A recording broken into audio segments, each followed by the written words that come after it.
क्या आपने कभी सोचा है कि एक साधारण भक्त की पुकार सुनकर स्वयं महादेव प्रकट हो सकते हैं? एक ऐसी कथा जिसमें भक्ति की शक्ति ने राक्षसों के आतंक को समाप्त कर दिया। एक ऐसी कथा जहां भगवान शिव ने अपने भक्त की रक्षा के लिए ज्योतिर्लिंग रूप में अवतार लिया। आज हम जानेंगे 9वें ज्योतिर्लिंग नागेश्वर ज्योतिर्लिंग की अद्भुत और चमत्कारी कथा। आखिर कौन था वह भक्त जिसकी अटूट श्रद्धा ने महादेव को प्रकट होने पर विवश कर दिया, और कैसे हुआ नागेश्वर ज्योतिर्लिंग का प्राकट्य? जानने के लिए वीडियो को अंत तक अवश्य देखें। 9वां ज्योतिर्लिंग है नागेश्वर ज्योतिर्लिंग। यह भगवान शिव के 12 ज्योतिर्लिंगों में अत्यंत पवित्र माना जाता है। नागेश्वर ज्योतिर्लिंग की संपूर्ण कथा। प्राचीन समय में दारुक नाम का एक अत्यंत शक्तिशाली राक्षस था। उसकी पत्नी दारुका थी, जो कि बड़ी मायावी और क्रूर थी। उसने माता पार्वती की कई वर्षों तक तपस्या की। उसकी तपस्या से प्रसन्न होकर माँ पार्वती प्रकट हुई, और माँ पार्वती ने प्रकट होकर दारुका राक्षसी को वरदान मांगने को कहा। तो दारुका राक्षसी ने एक वन मांगा। उस वन का नाम था दारुका वन। उसने वो वन माता पार्वती के वरदान से वो वन को प्राप्त किया और उस वन की रानी बन गई।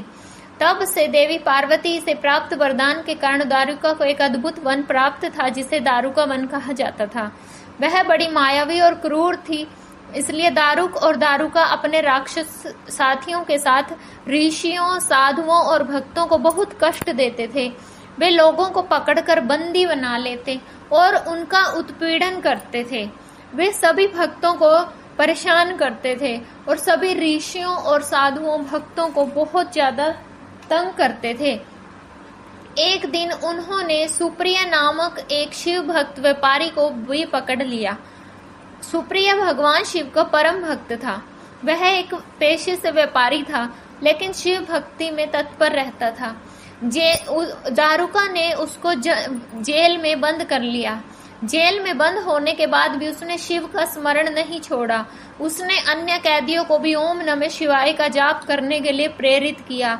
जब राक्षसों को यह बात पता चली तो वे क्रोधित हो गए और उन्होंने दारुक और दारुका को यह बात बताई कि वह जेल में भी ओम नमः शिवाय का जाप कर रहा है, और उसने सभी कैदियों को भी ओम नमः शिवाय का जाप करने के लिए प्रेरित किया है। तब सभी राक्षस सुप्रिया को मारने के लिए दौड़े और उनको मारने का आदेश दारुक और दारुका ने दे दिया। मृत्यु सामने देखकर भी सुप्रिया ने भगवान शिव का ध्यान नहीं छोड़ा और पूरी श्रद्धा से प्रार्थना की। अपने भक्त की पुकार सुनकर भगवान शिव तत्काल प्रकट हुए। उन्होंने दिव्य तेज से वहां एक ज्योतिर्लिंग प्रकट हुआ। भगवान शिव ने सुप्रिया को पाशुपत्य पर वरदान प्रदान किया, जिसके प्रभाव से राक्षसों का आतंक समाप्त हो गया। भक्तों की रक्षा करने के लिए भगवान शिव ने कहा कि वे इसी स्थान पर सदैव ज्योतिर्लिंग रूप में विराजमान रहेंगे। तभी से यह स्थान नागेश्वर ज्योतिर्लिंग के नाम से प्रसिद्ध है। वहां पर महादेव ने नाग रूप में उन राक्षसों का संहार किया था, इसलिए उस ज्योतिर्लिंग को नागेश्वर ज्योतिर्लिंग कहा जाता है। कहा जाता है कि नागेश्वर ज्योतिर्लिंग के दर्शन और पूजा करने से भय, विष, शत्रु बाधा तथा नकारात्मक शक्तियों से रक्षा होती है। भगवान शिव अपने भक्तों की हर संकट में रक्षा करते हैं। भक्त सुप्रिया की अटूट भक्ति ने स्वयं महादेव को प्रकट होने पर विवश कर दिया। यह कथा हमें सिखाती है कि सच्चे मन से किया गया शिव शंकर भगवान का स्मरण कभी व्यर्थ नहीं जाता। तभी तो भक्त हर पल बोलते हैं कि हर हर महादेव। तो भक्तों, यह थी 9वें ज्योतिर्लिंग नागेश्वर महादेव की पावन कथा।